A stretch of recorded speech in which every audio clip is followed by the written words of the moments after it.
Assalamualaikum warahmatullahi wabarakatuh. Berikut merupakan presentasi mata kuliah dasar-dasar sains mengenai materi bahasa dan logika dari kelompok 3. Berikut merupakan nama-nama anggota dari kelompok 3. 1. Sekar Dewanti Hardiani dengan NIM 2103426069090. 2. Tiara Diniati dengan NIM 2103426069077. 3. Wahyuning Anisah Tanti dengan NIM 2103426069066.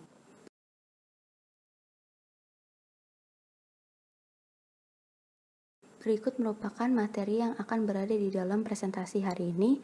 1. Bahasa dalam sains. 2. Fungsi bahasa. 3. Logika dalam sains. 4. Komunikasi ilmiah. Materi 1. Bahasa dalam sains akan dipresentasikan oleh saya, Tiara, dan Saudara Sekar. Materi 2. Fungsi bahasa akan dipresentasikan oleh saya. Materi 3. Logika dalam sains akan dipresentasikan oleh Saudara Sekar. Materi 4, komunikasi ilmiah akan dipresentasikan oleh Saudara Wahyuning.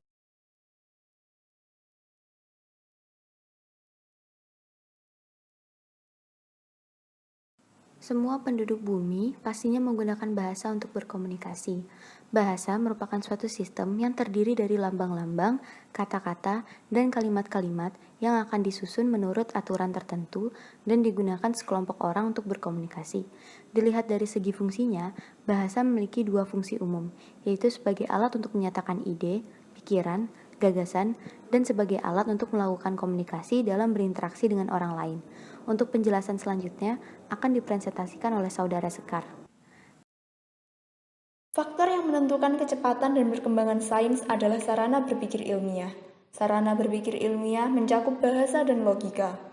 Bahasa sebagai sarana berpikir ilmiah dapat mengantarkan manusia dalam pengetahuan yang benar, sehingga dari kebenaran-kebenaran tersebut akan menjadikan sains semakin berkembang. Terima kasih Saudara Sekar. Selanjutnya akan saya ambil alih. Bahasa yang digunakan di lingkungan sains berbeda dengan bahasa yang biasa kita pakai. Bahasa sains dapat berupa kata, istilah, simbol, rumus, ataupun kode sendiri yang hanya berlaku di lingkungannya dan tidak mungkin dimengerti oleh orang yang tidak berminat di topik tersebut. Bahasa sains tercipta karena bahasa alami yang berupa kata dan ungkapan tidak dapat menjelaskan gejala alam dalam bahasa yang lebih rumit tersebut. Apa sih perbedaan bahasa yang kita gunakan dengan bahasa sains?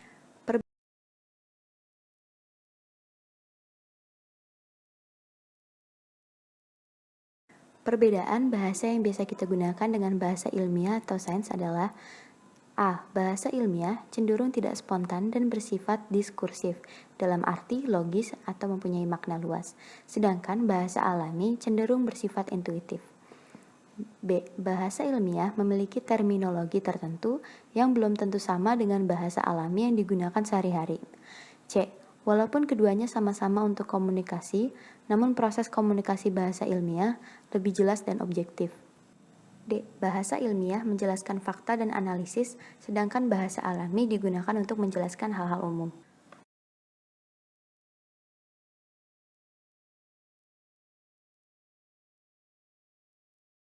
Bahasa memiliki 4 fungsi pokok, seperti fungsi ekspresi untuk mengekspresikan apa yang kita rasakan dengan kata-kata, fungsi emosi untuk mengetahui emosi orang lain, fungsi afeksi jika bahasa digunakan untuk mempengaruhi sikap orang lain, fungsi simbolis atau logis untuk menjelaskan mengenai suatu hal secara logis dengan menggunakan simbol.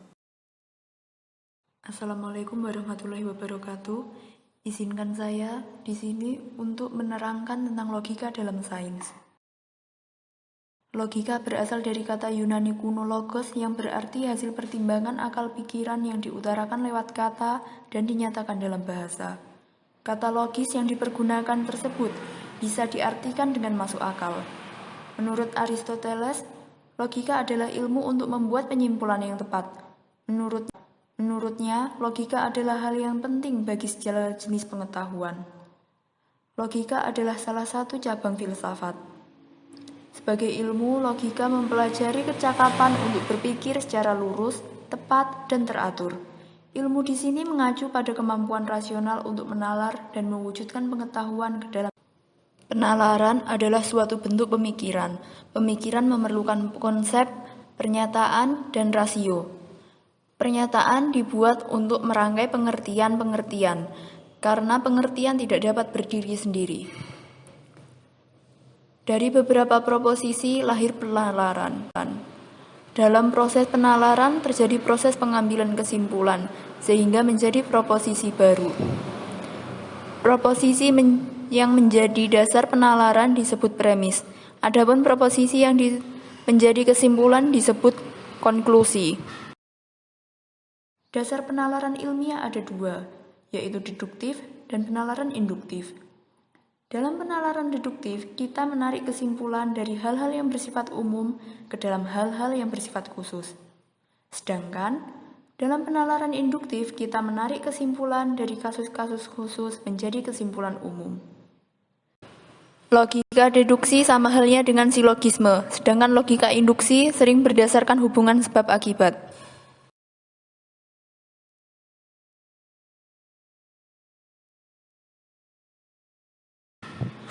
Logika membantu kita menentukan bentuk penalaran yang benar, termasuk meneliti struktur proposisi premis.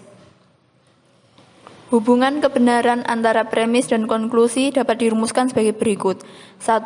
Apabila premisnya benar, konklusi penalaran adalah benar. 2.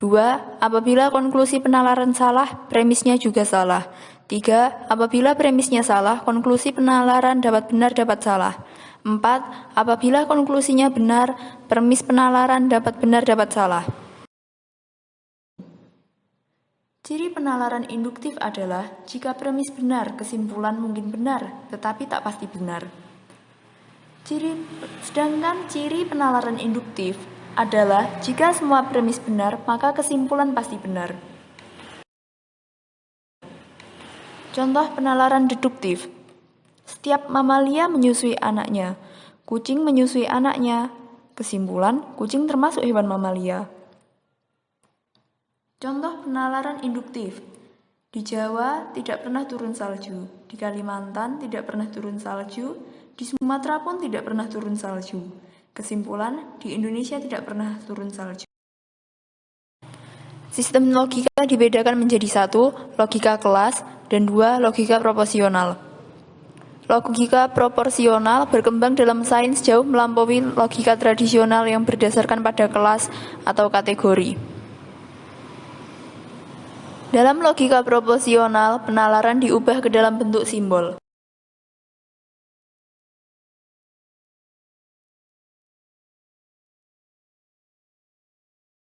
Ada 5 lambang operator proporsional.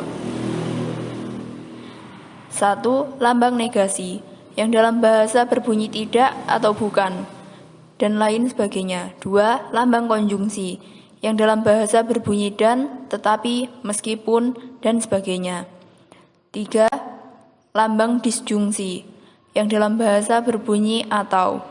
4. Lambang implikasi atau kondisi, yang dalam bahasa berbunyi jika atau kalau, maka, dan sebagainya.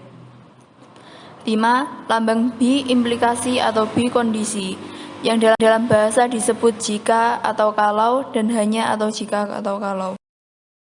Ekspresi logika adalah proporsi yang dibangun oleh variabel logika yang berasal dari pernyataan atau argumen. Ekspresi logika dapat berupa pernyataan ataupun simbol. Contoh ekspresi logika. 13 adalah bilangan ganjil. Soekarno adalah alumnus UGM. 1 ditambah 1 sama dengan 2. 8 lebih besar sama dengan akar kuadrat dari 8 ditambah 8. Ada monyet di bulan. Hari ini adalah hari Rabu. Untuk sembarang bilangan bulat n lebih besar sama dengan 0, maka 2n adalah bilangan genap. Sekian dari saya, terima kasih.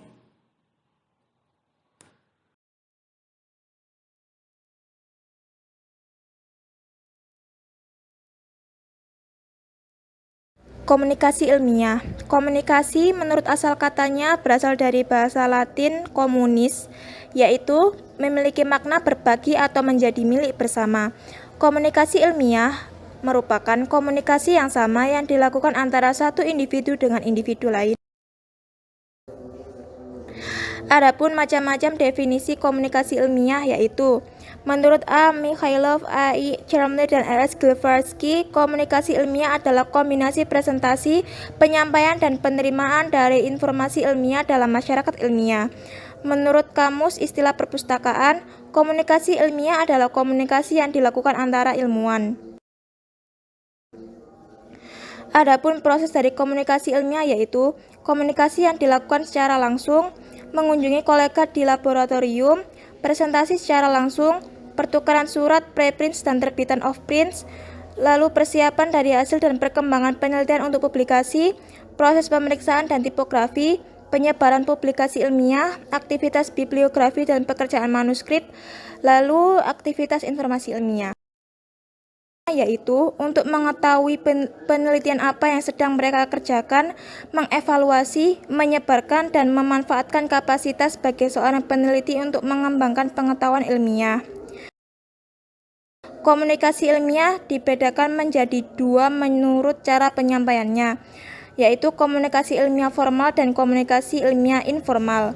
Komunikasi ilmiah formal adalah bentuk yang paling diterima dalam laporan penelitian, yaitu jurnal ilmiah. Memiliki banyak macam bentuk tertulis, misalnya artikel, jurnal, buku, laporan teknik, buletin, dan abstrak. Karakteristik komunikasi ilmiah formal yaitu A. Ditujukan ke khalayak luas, B. Bisa disimpan dan ditemu kembali, C. Sebagai sumber informasi, D. Membutuhkan waktu yang lama, E. Mendapat reaksi yang sedikit. Adapun kelebihan komunikasi ilmiah formal yaitu A. Informasi dapat disebar luas, B. Informasi lebih detail, C. Telah diperiksa dan diverifikasi, D. Dokumen mudah ditemukan. Selanjutnya yaitu komunikasi ilmiah informal, merupakan awal terbentuknya komunikasi ilmiah formal.